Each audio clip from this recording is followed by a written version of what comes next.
Greetings, beloved leaders. I'm very happy to be talking to you through this week's podcast on our channel, Biblical Leadership Institute.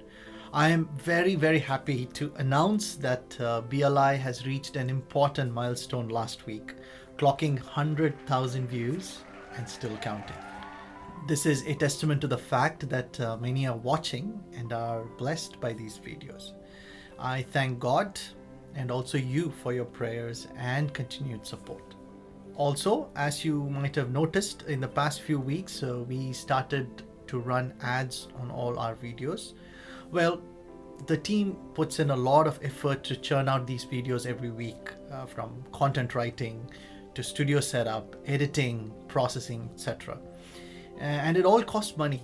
Ads are a way for us to compensate a little bit so we can continue to be able to afford and be a blessing to you all. I understand it's a minor inconvenience, but please treat it as your way of supporting this humble ministry. Okay, worry. If you're all sitting with me in this room and imagine I ask, how many of you do not have any worry whatsoever? I'm sure not one hand will go up. That is because worry has become an integral part of human lives, not only now, but has been like this forever. It is recorded in the Bible as early as in Genesis 4:5, where it says that Cain was exceedingly angry and indignant, and he looked sad and depressed. It just took one generation after the creation of the first humans for humans to start worrying. Today, I would like to share a few things about worry that you can apply to your current worries and see if you can find a way out of it. Without further ado, let's discuss them on the other side.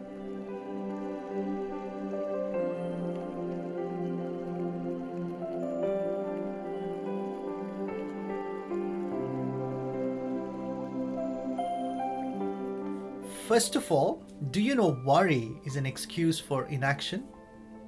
Have you ever sat to think, is worrying about things helping me in any way at all?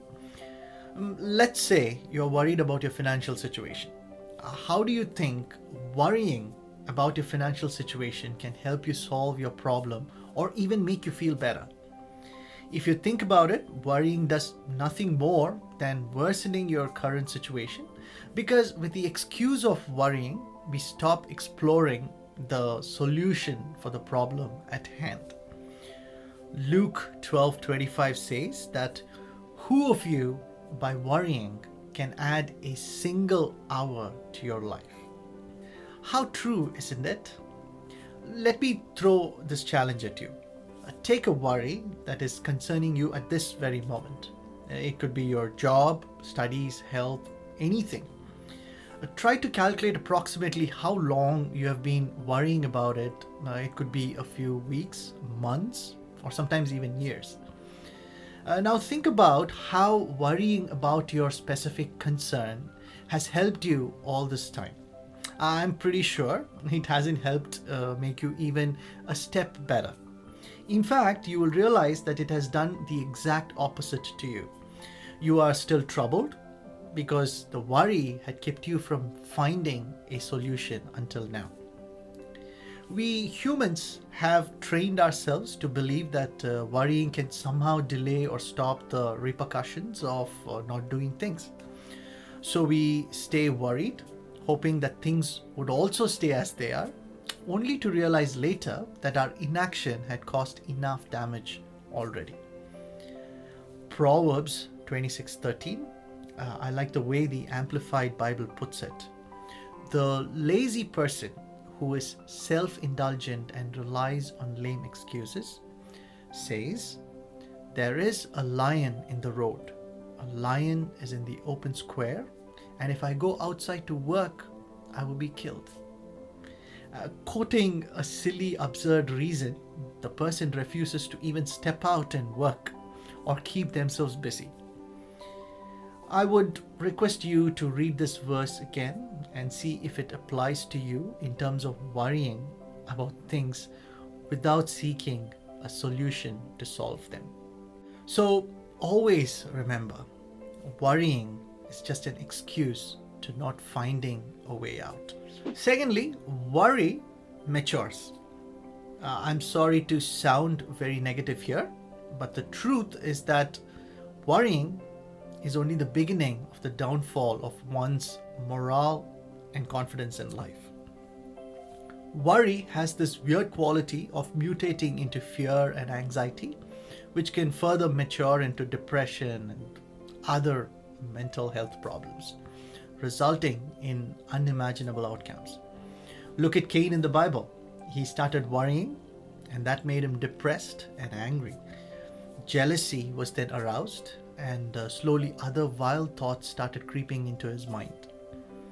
Proverbs 12:25 says, "Worry weighs a person down." I read the same verse in Good News Translation, and it was spot on. It says, "Worry can rob you of your happiness."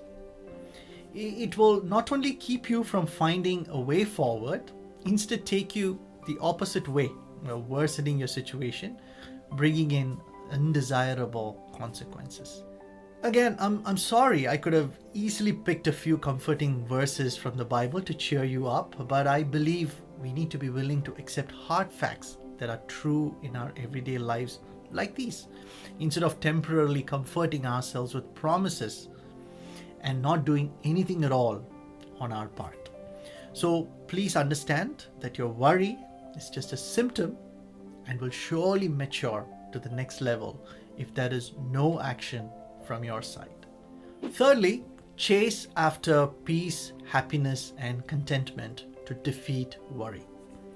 When we as a family decided to move to Canada from India, it was a big decision to go to a new country and start everything from scratch.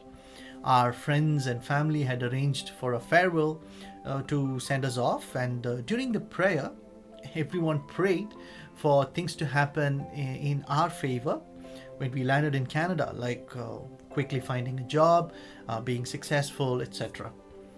When it was my turn to say a few words, I felt in my heart that more than finding a job, settling down, etc., I want them to pray that in all of this, we as a family would enjoy peace, happiness, and contentment, which are more important than the other things.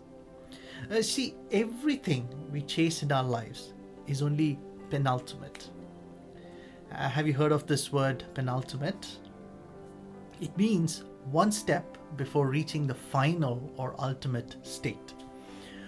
All of our efforts are driven towards things that are penultimate, like success, money, fame, etc. But the human heart ultimately yearns for peace and happiness, which success, fame, and money cannot necessarily result in. In most cases, they actually take away the happiness and peace in us. So, in our haste to pursue these penultimate things, we forget what our ultimate goal is. On top of it, we are constantly taught to compete with each other fiercely for things like success and fame. And like in any race, there could be just one winner, which makes the rest feel defeated, which I believe is one of the reasons for our worry. We are constantly trying to reach that something that we ourselves have not defined what it is, but is actually what others have defined for us. It is like a mirage in the desert. When we get closer, we realize it's not what we headed for and start to head further and further towards illusionary things. In Mark 8:36, Jesus says, "For what will it profit a man if he gains the whole world and loses his soul?" Contentment is about saying enough, because if you do not set a boundary for your enough, then there is literally no boundary at all, and your entire life will be lived fretful and label yourselves underachieved. I believe that is the core of the problem to our worries, because we are always wanting more, and our inability to achieve weighs us down. Please note, I'm not suggesting you should not be aspiring or goal-oriented, but in the process of pursuing our ambitions, we sometimes lose the peace and happiness that we yearn for. So the lesson to learn here is to chase after the ultimate yearning of our souls, which is peace, happiness, and contentment, which when achieved would drive unnecessary worries from your life. Luke 12:34, for where your treasure is, there your heart will be also.